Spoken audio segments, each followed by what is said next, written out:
Kansas City's theater scene is surprisingly robust these days. You know, there are the larger, more established players, but also lots of smaller houses doing great work. One of those is MET, the Metropolitan Ensemble Theater. They just announced some plans to make a move that could give them better space and a higher profile. Producer Ashley Holcroft takes you to Midtown to meet the Paisleys and their operations expanding aspirations.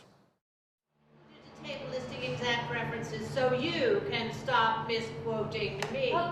Within the walls of this unassuming building, a cast of 5 is plotting the dance that will be Emily Marquis du Châtelet Defends Her Life Tonight, a modern work which has artistic director Karen Paisley melding Victorian-era prose with the demands of directing. The front light still need to be brighter, so I can walk around there and pick that up.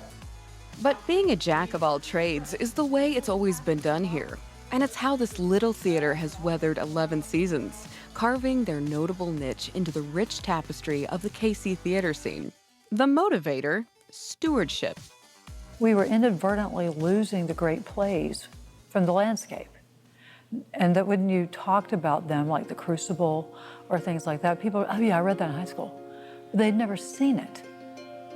That the economic reality of producing plays was causing great works that belong to our culture, that were part of our fabric, of our common life, were just disappearing, that nobody saw them. And part of what we do is try to make them come to life again. At our memorial service yesterday, we paid honor to our friends and relatives who are no longer with us by reason of cold, earthquakes, flames, and differences of opinion. I guess that's extraordinary selfishness. Yeah, let's start a company so I can see plays I haven't seen. Yeah, well, yeah, kinda. And with great people. Over the years, some of Kansas City's finest actors have graced this stage. Making sure the right one is fitted to the role is just another one of Karen's imperatives. Jordan Fox, who did Thoreau here, when Jordan auditioned for me, however many years ago it was now, maybe 4, I knew he could play Thoreau because it was in him. He has that kind of integrity. He was too young then. And then the opportunity came and he auditioned for Thoreau and he went up against several other really good people. And because it's also important, in my opinion, to do my due diligence and not just assume just because I think you got it, you got it. Sometimes it's good for you to know you earned it. Another such actor and familiar face to the Met is Robert Gibby Brand, who plays the charming egoist Voltaire. And I love being on stage with him. So that's my opportunity to be spoiled as an actor. How was your eclair? Much like you, I'm afraid. Too sweet, not quite filling. How was your tart? Couldn't stop myself. But he makes me feel really at ease. Speaking of which, I hope you're not bored with my growing infatuation with you. As a matter of fact, I think it's good for your health. My health? You barely know me, madam. I know your reputation. And to think, all of this started because of a seed that was planted years ago in the heart of a little girl sitting under a piano in the tiny town of Murfreesboro, North Carolina. Her father, a conductor, her mother, an accompanist. There were 4 kids in my family, so there was no babysitter that would have us. So they would practice actually literally in our living room. So I would sit under the piano so I could watch it and be out of the way. So I grew up thinking that people came to your house and did plays for you and musicals. So I got to see Kiss Me Kate that way, The Roar of the Grease Paint, Smell the Crowd, You're a Good Man, Charlie Brown, all kinds of things like that. We didn't have a lot of money when we started this company, and we don't now either. So you still do lots of things. And it has been a one for all for one kind of operation. The Met Canopy has grown to include the Central Standard Theater, headed by co-founder Bob Paisley. So Central Standard Theater has a 2-part formula to it. One is to bring the world to Kansas City and take Kansas City to the world. There are these 90-minute examinations of everything from King Henry VIII to James Bond.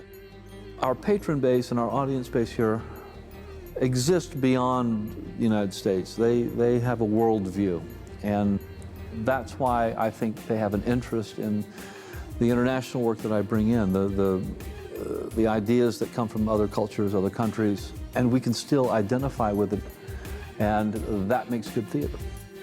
And a script-in-hand partnership with the Kansas City Library. And it's fascinating getting an audience of 300, 400 people that come to the library free on a Sunday afternoon just to hear a play being read.